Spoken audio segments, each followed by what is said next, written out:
Like me, your thoughts and prayers have likely been with those impacted by the recent string of natural disasters. We may not be at risk for hurricanes here in Utah, but we do have wildfires, earthquakes, flooding, so it's only natural to ask ourselves, would I be ready? One aspect of preparation not often talked about is preserving our memories, our family history, our record keeping. That is a topic my good friend Becky Higgins tackled in a recent blog post. You know her as the founder of Project Life and the creative force behind BeckyHiggins.com, a website dedicated to helping people cultivate a good life and record it. She's joining me via Skype to discuss. Becky, great to see you. Thanks for being with us this morning. Thanks, Brooke. Good to see you. So when I read this blog post, I read your words and I could feel you literally jumping out of your skin, wanting to get this information into our hands and into our minds. Why are you so passionate about protecting our memories? I don't even know if I know why, right? This has been a 20+ year career for me. And when I wrote that post just a few days ago, I felt every ounce of energy come out in me to get this out and get it out urgently. I mean, given everything that's going on, you and I both know that when it comes to natural disaster, next to our family and even our pets, it's our personal, tangible memories that people are most afraid to lose or most devastated once they've lost it. Well, the article is extensive, but I will say it's a must-read for anyone who puts their heart and soul, like you do, like I do, into preserving our memories and our family history. I want to go over a few takeaway points today that we're going to highlight this morning. The first is the importance of backing things up and scanning things in. Yeah, absolutely. I mean, in this blog post, I've included 11 tips that are very tangible, very doable. Like, you can do this. This is how you can protect yourself from losing those memories potentially. So that first thing that I emphasize, it seems like a no-brainer: scan and back up. Back up, back up, back up, forever and always. We need to be doing that, right? But when it comes to scanning, something that a lot of scrapbookers aren't thinking about, or people who don't even think of themselves as scrapbooks, but they do have photo albums or scrapbooks maybe that they inherited or that they made 20 years ago, is getting those scanned. Because if something should happen to those physical albums, if they're scanned and backed up, then you've got those images that you could always reprint, and that's huge. You can check into your local library to see if they have some sort of large format scanner. That could definitely be helpful and save a lot of money.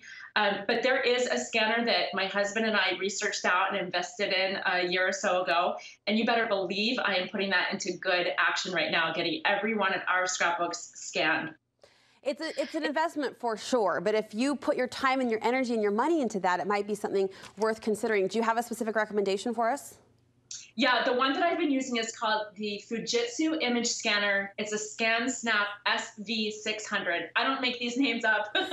I'm not affiliated with the company, but that is a fancy way to say it's a scanner that kind of looks like an old school overhead projector. You put it on your tabletop, and then they give you this backdrop, and then you put just one scrapbook page at a time. And not just scrapbook pages, by the way, but think about those larger documents or those larger than 8.5 by 11 things that your family has.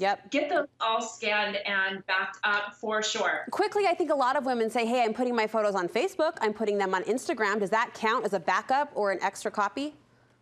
You know, anywhere that you have your pictures is considered a backup, right? And we should definitely be putting our pictures in multiple places. But when it comes to social media or anything related to technology, we can't always trust that completely as a place where we can have and hold and treasure our memories. So yeah, it's a backup, but if you don't have it in your hands to hold, then how are you able to truly enjoy it should that company or that social media platform or that technology go away someday? Another step, we have about a minute left. I want to touch on a couple other points. Another step you recommend is to take pictures of your pictures, which sounds a little silly, but makes sense when you consider the implication. Well, absolutely. So, I mean, getting your pictures backed up, which is all explained in the blog post, is hugely important. But if you are in a pinch, I think about these people in Florida, for example. Irma's right there in Florida as we're taping this. And if you're in a pinch and you know that there's a fire approaching or a hurricane or some other natural disaster, or you just want to be quick and get it done, just with your phone, just get in your natural light, turn off your flash, turn off the overhead lights in your house, and snap a picture nice and tight and close to every single scrapbook page as quick as you can. And that's at least the next best thing if you can't get them all scanned. It kind of bends your brain, though, at the end of the day, though, to this idea of digital memory keeping, doesn't it? Oh my goodness. I love physical scrapbooking and I love the digital element to it as well. I love it all. But when it comes to making sure that our memories are never going to be a loss, I love, love, love being able to scrapbook in the palm of my hand using the Project Life app. The ability to do that without having any supplies, without the danger of losing any physical albums, it's real and it's amazing. And it's a miracle that we have this technology in this day and age where you can scrapbook on your phone, get the printed pages, slip them into an album, and guess what? If there's a disaster that destroys your albums, you just print them again. You were definitely inspired in creating that, and we're grateful that you did. Grateful as well that you would join us this morning, my friend. Good to see you even through the screen, so thank you so much. Good to see you, Brooke. Thank you. We will point you to the full blog post and link you to it from our website, studio5.ksl.com.